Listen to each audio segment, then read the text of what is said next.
आज की हम इस वीडियो में आपको बताएंगे करवा चौथ क्यों मनाई जाती है और उसकी कथा। पौराणिक कथाओं के अनुसार प्राचीन काल में वीरवती नाम की एक सुंदर और धर्मनिष्ठ राजकुमारी थी। वे अपने 7 भाइयों की इकलौती बहन थी। विवाह के बाद वीरवती ने पहली बार अपने पति की लंबी उम्र के लिए करवा चौथ का व्रत रखा।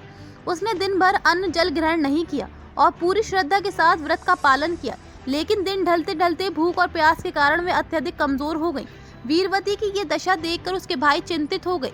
वे अपनी बहन की हालत देखकर दुखी हो गए और उसे व्रत तोड़ने के लिए मनाने लगे, लेकिन वीरवती ने कहा कि जब तक चंद्रमा उदित नहीं होता है वे व्रत नहीं तोड़ेंगी।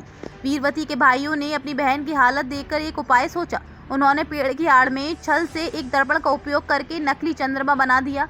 भाइयों ने वीरवती से कहा कि चंद्रमा निकल आया है और उसे देखकर व्रत तोड़ लो।